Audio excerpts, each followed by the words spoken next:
Welcome back to Different Shades. This is another episode with your girl Sheila and Jamal. Yeah, so today I want to talk about what we got after our people signed for independence. The Treaty of Independence. The Treaty of Independence. That pact of continuation of slavery. Mm-hmm. Yeah. So an illusion or not an illusion? It's actually not an. It's a very. I don't know how to say it. So what I know is the British and the France did this. So all colonies of the French people and all colonies of the British people. Yes. They'll give you your independence, but you still must sign the pact of continuation of slavery, of colonization, basically. Not slavery, colonization. Colonization, yes. So this is what they do. You say for French people, especially even British, you're supposed to collect as a country whatever money you collect as a currency, you're supposed to send it to their bank, first. So if you're French colonized, you're supposed to send this money back to the French central bank, and then they give you 15% of that money, and the rest is reinvested in stocks under the French country, and then you may or may not know how much you get from it, but you are entitled 15% of your money. This 80%, so what happens to it? The 85% is invested in France, or UK or British, yeah? Yes. It's invested there. So if you need more money from your money as a country that you made, if you need more, you have to upwrite and give them a financial budget, and then they can consider and maybe give you up to 20% of your money. And then the rest 80% goes. But now lately they've been reducing it to 60%, but still. Then you come here and you say we are giving aid because Africa is poor. Yet you're taking all the money. Is trying to silence you? Do you believe that? Let me put it this way. Maybe I lasted longer than I probably would have based on my views on France, and it's not even my view, it's basically stating the facts in terms of what France is doing to Africa. What they're currently doing? What they're currently doing and have been doing for decades, since the quote-unquote independence of the former French colonies, yes. So what is happening? Because look, the reality is a lot of Americans are not necessarily hearing about what's happening in African nations. 7 of the top 10 fastest growing economies come from Africa, but you also have a significant impact of the Chinese in many African countries as well. And so do you believe that the government of France still has a lot of control over a number of African nations of their former colonies? They have significant control over all of their former colonies, specifically 14 of them. Just to give you the highlights of what they did when they were giving the independence, so to speak, to their former colonies, they forced them to sign a document which they are calling the Pact for the Continuation of Colonization. You have to understand, on one hand, they are saying we're giving you independence, which turned out to be mostly political independence, but that you also have to sign this document, which is titled the Pact for the Continuation of Colonization. So you're going to be independent, but you have to agree to continue to be colonized. So 2 countries said absolutely not. We are not going to sign those that document. Those 2 countries? Mali and Guinea. Okay. And what the French did, they went into those 2 countries, took everything that they thought they had brought to those 2 economies, poured concrete into the sewage pipes, and completely devastating the 2 economies. This was done as a way of letting the other countries know that if you do not sign this document, this is the fate that awaits you. How has that negatively impacted those African countries? It has impacted them terribly.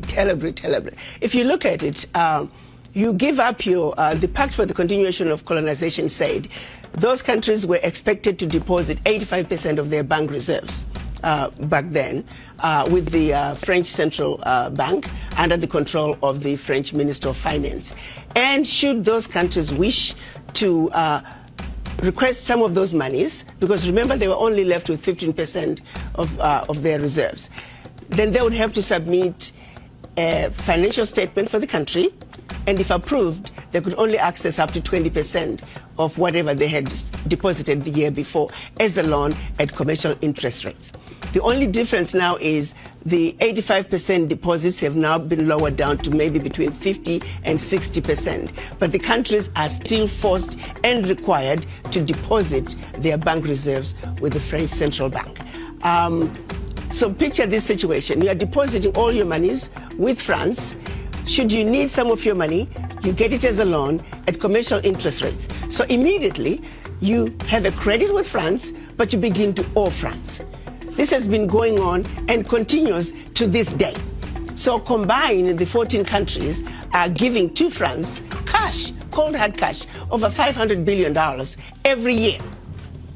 And France takes that money and invests it in its own stock market under the French name, and the countries may or may not know the returns. Currently, for every 14 billion that France takes out of Africa, by the time they finish investing it in the French stock market, they are realizing upwards of 300 billion. So you do the math to see how much money France is taking out of Africa every year. And yet France has the audacity to then look at African countries and call them poor countries. Why would poor African countries give $500 billion to France year in and year out? What really gets me the most is, how does the world sit back and watch this carnage take place in Africa? Where is the United Nations? This is the body that's supposed to be looking out for any violations of human rights. It is my humble opinion that singularly, what France is doing to Africa is the biggest violation of human rights. Women and children are dying of starvation, youth unemployment, when the same poor countries are giving $500 billion to France. It simply does not make any sense. And I don't know how the world can sit back and watch all this unfold and nobody is saying anything. It's unacceptable. It is wrong, and we're simply asking France to do what is right, what is just, and what is fair with the Africans. What? So there's this lady from the This former... must be mostly in French colonies. It's by also British, actually. It's Is supposed it, to I think it send... must be going like under that umbrella of Commonwealth and what Yeah, and what. it goes there.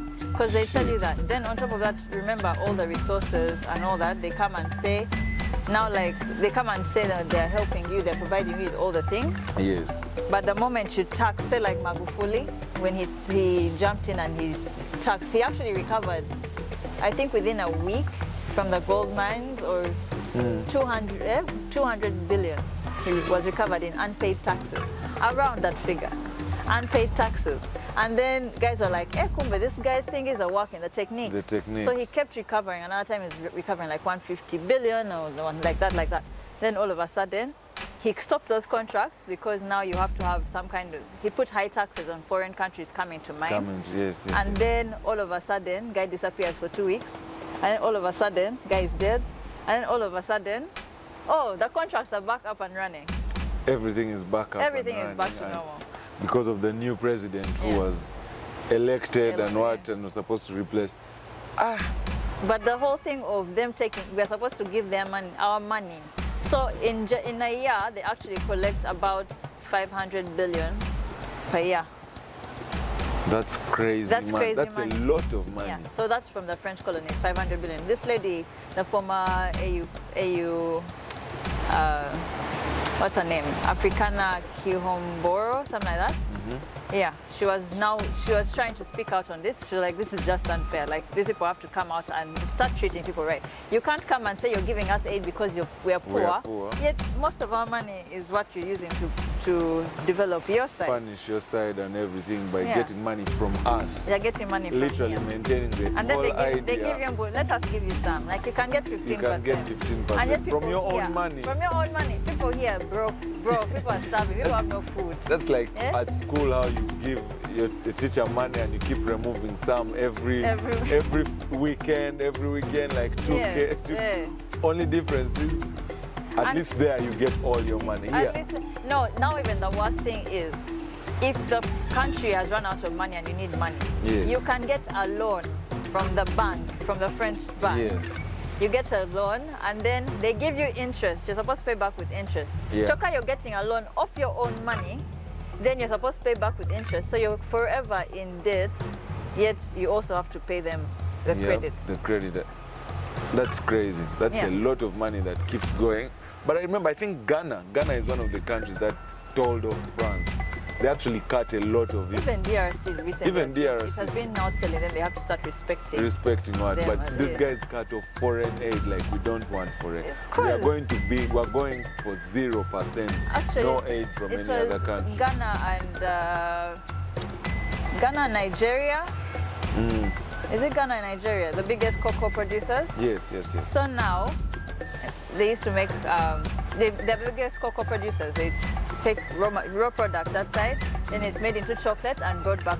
This side, yes. So these guys were like, now they put a new rule on farmers that they have to be eco-friendly and they have to follow a standard way of farming to help the environment.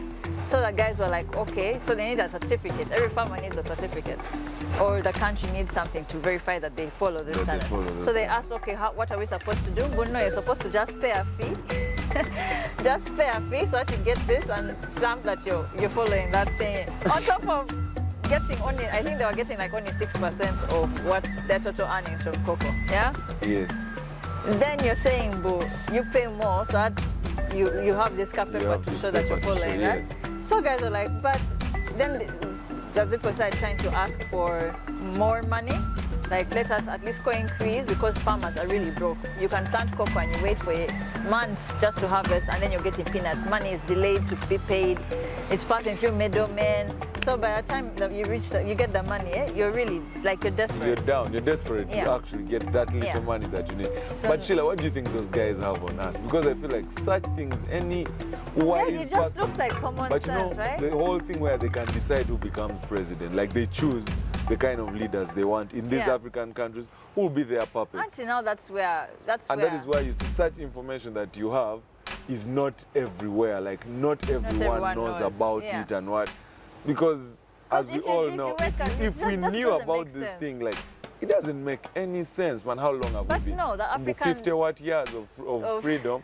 Of independence. But then you're not really independent, You're not right? independent at all. We are not. We don't make decisions for ourselves. We make decisions to favor that side. That size. Because if we're making things for ourselves, then this would be very unrealistic. But you just understand why most of the leaders that have actually, you could really see they were trying to stand up. They die after. They die, but also, in the end, we have to remember, we are the majority.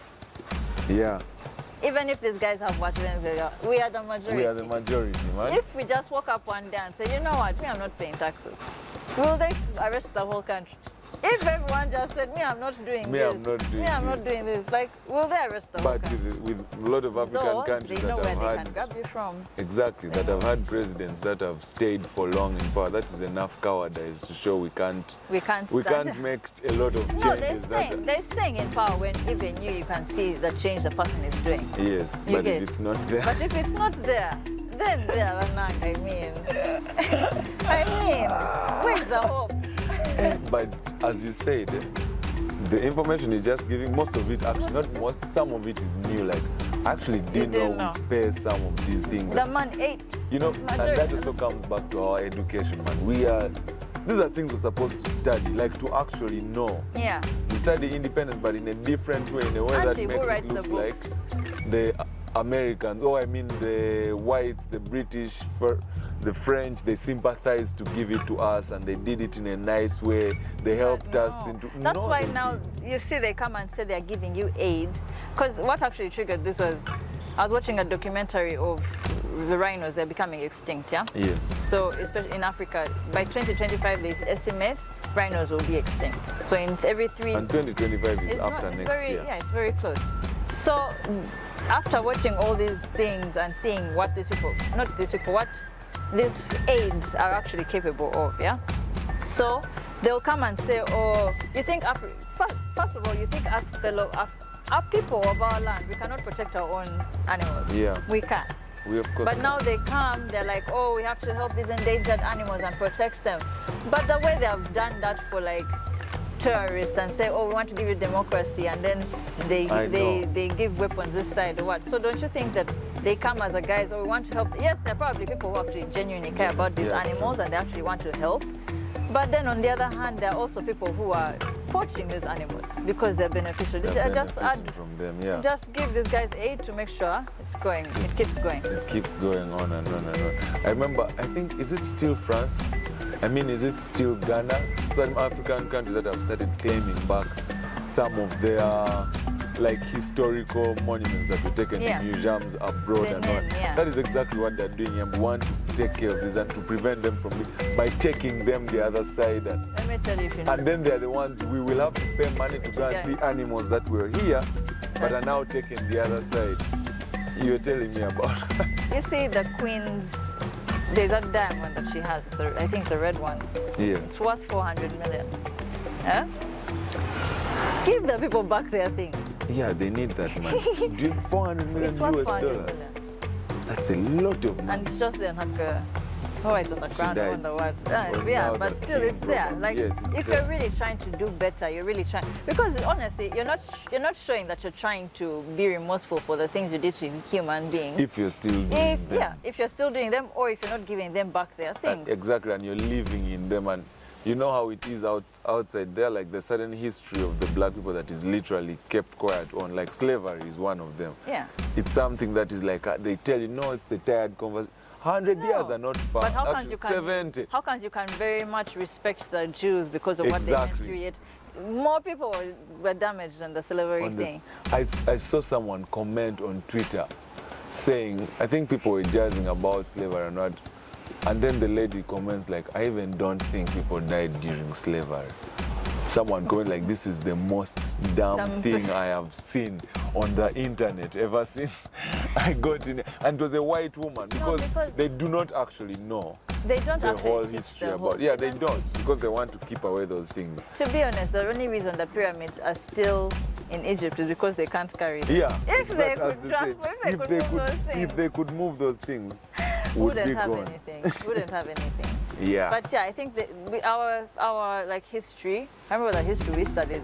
I don't see why the real stories that actually have more. Like, tell us about these presidents who have actually been there and tried, and they've been killed. And been killed. Yeah. I know, man. Talk about that. Inspire the kids. Sankaras of today, and, you know, Patrice Lumumba. Let us a very big African monkey who was taken to France and what, but in no shoes. There's a very demeaning picture of him getting out of a plane with a shirt. This is a president, prime minister actually, and you're wondering. Even that, even still, talk about the history people, the ancient people who, like Mansa Musa. Yes. Talk about such people who actually had even the first Roman, actually the best Roman, I don't know if they're like, what were the Roman leaders called? Emperors. Emperors, yeah, but there was actually the one with the biggest king, the warrior, like the biggest group of fighters, came actually from Africa. And he used to go those ends and get a lot of respect. But people don't know about those stories. Yeah, because that is in Because their passing. story is actually told about this man that whenever they needed help to fight other people, they would actually track him down to get him. Yeah.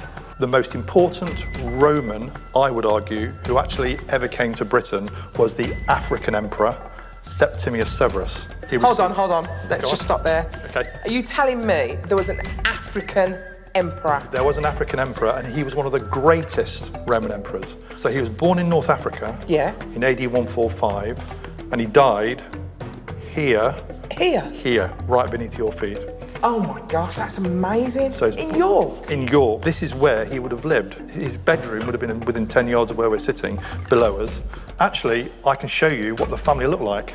Really? Because we have a portrait here called the Severan Tonda. This is like a photograph. Oh my goodness. Of the Severan family. Are you ready? Yes, I'm ready. There they are. Wow. It's amazing to actually see his portrait. It's a black man, isn't it? I always remember the Romans being quite violent when I was at school. Was Severus nasty? He was a warrior. He came here to Britain in AD 208. He got a message from the governor, and the governor said that we here in Britain are being attacked from the north and we're in danger of being overrun. The first thing he does is have them build the walls of Roman London. Wow. So the city of London, to this day, The square mile is defined by the African Emperor Septimius Severus. If you walk into the reception area of the British Museum, the first bust you see is a bust of Septimius Severus, alabaster white, but actually when it was in real life in the Roman world, it would have been painted as he was, a man from North Africa, a black man. So no one would know that that was not a white man? Absolutely right. This is a man who's there all the time. He's right in front of us all the time in the British Museum, but nobody knows unless you dig into the story that he was a warrior emperor from North Africa who stayed true to his own heritage. This is just incredible. I can't believe I don't know about this story, and it's such a good story as well. It's got everything. It's more Game of Thrones than Game of Thrones. An African Roman emperor ruling Britain? How did I not know about this? And Dr. Simon's got another surprise up his sleeve. There's an amazing artist called Daniel Vossart who specialises in creating realistic images of Roman emperors, and he's created this. I give you... Wow! It looks so real, doesn't it? That looks so real. If you look at his eyes, it's like looking into the eyes of a real person. This African emperor. Well, it comes back to how we dispense our history and and education to the children. Yeah. Because it's mostly cram work. People don't actually... Because Mansa Musa is taught, but briefly. I recently listened to a podcast, but on BBC. You can't really trust some of that. Yeah. But yes, they kept emphasizing that he could have been the richest man to ever have been alive. He was the Because richest. that guy went to Mecca and he had over how many The man was in a servants, caravan. and they all had gold. Servants wearing gold. The man almost crippled the Egyptian economy. Exactly. He But reached there and every person you beg on the street just gives you a just big gives of you gold. gold. But that is not... You can't hear that anywhere. You can't. You will not, because they don't want us to see how powerful we can be. Now as people need to do some reading on this pact of continuation of colonization, because we think we are independent, but we are really not. Most of our money is still going that side and being given back to us as aid. Yet it's not aid, it's our money. It's our money. Yeah. It's our money. So yeah. Stand up. So you're threatening violence. We are not. I'm joking. It's not a political thing. I just thought we should share this information because it's actually something that's going on. And I think it's good for us to talk about such things, man. Short historical things that are out there but hidden that people don't know about. Yeah. True. So if you have any things you've also heard about, please feel free to share. Maybe we could have another conversation about it. Yeah. Like, share, subscribe. And give back us your to views. us. Yeah. Thank you so much. This is Different Shades, Shula and Jamal.